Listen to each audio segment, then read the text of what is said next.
दिवाली आने में अब कुछ ही दिन बचे हैं। इस त्योहार पर लोग एक दूसरे को गिफ्ट देते हैं। आपका किससे कितना गहरा रिश्ता है, गिफ्ट की कीमत भी कई बार इस पर निर्भर करती है। इस त्योहार पर एम्प्लॉय भी अपनी कंपनी से गिफ्ट और बोनस मिलने को लेकर काफी ज्यादा एक्साइटेड रहते हैं। लेकिन क्या आपको पता है कि ये गिफ्ट और बोनस टैक्सेबल हो सकते हैं, यानी इनकम टैक्स के नियमों के तहत इन पर आपको टैक्स देना भी पड़ सकता है। सुनने में थोड़ा शॉकिंग है, लेकिन यही सच है। तो चलिए आज हम आपको दिवाली और बोनस पर लगने वाली टैक्स और इन टैक्स से बचने के तरीकों के बारे में बताएंगे।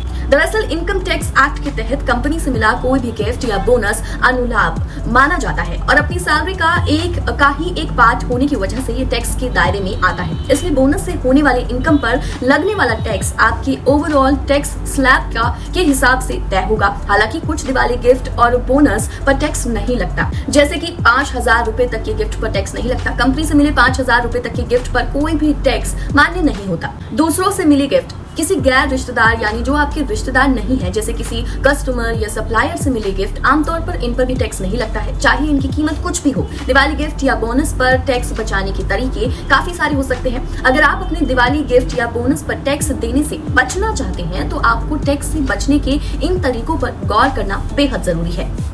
सबसे पहली बात है छूट का दावा। यदि आपकी दिवाली गिफ्ट की कीमत 5,000 रुपए तक है तो आप गिफ्ट से जुड़ी डॉक्यूमेंट दिखाकर छूट का दावा कर सकते हैं। इस तरह महंगे गिफ्ट पर आप टैक्स भी बचा सकते हैं। अगर आपकी कंपनी आपको 5,000 रुपए से ज्यादा कीमत की गिफ्ट देने वाली है तो आप उनसे गिफ्ट को इस तरह से स्ट्रक्चर करने की रिक्वेस्ट कर सकते हैं कि उस पर टैक्स ना देना पड़े। जैसे वो आपको 5,000 रुपए तक का गिफ्ट वाउचर दे दे और बाकी बची हुई जो रकम है बोनस के तौर पर कंपनी से आप ले सकते हैं। तो इस तरह से आप इन गिफ्ट पर टैक्स नहीं होंगे।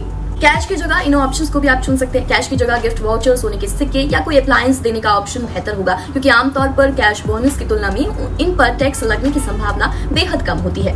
चैरिटी का भी एक ऑप्शन आपके पास अवेलेबल है। यदि आपकी कंपनी आपको अपने दिवाली बोनस का एक हिस्सा किसी मान्यता प्राप्त चैरिटी में डोनेट करने की इजाजत देती है तो आप डोनेट की गई रकम के लिए टैक्स डिडक्शंस क्लेम कर सकते हैं। इसके अलावा इन टिप्स के अलावा दिवाली गिफ्ट या बोनस पर टैक्स के मामले में कुछ दूसरी बातें भी आपको ध्यान में रखनी होंगी ताकि आपका फायदा ज्यादा हो सके। सबसे पहले है गिफ्ट का सोर्स। अगर आप किसी दोस्त या पहचान वाले से कोई गिफ्ट लेते हैं तो आमतौर पर इन पर टैक्स नहीं लगता, चाहे उसकी कीमत कुछ भी हो। हालांकि अगर कोई रिश्तेदार आपको गिफ्ट भेजता है तो एक निश्चित सीमा से ज्यादा कीमत पर उस पर टैक्स जरूर लगता है।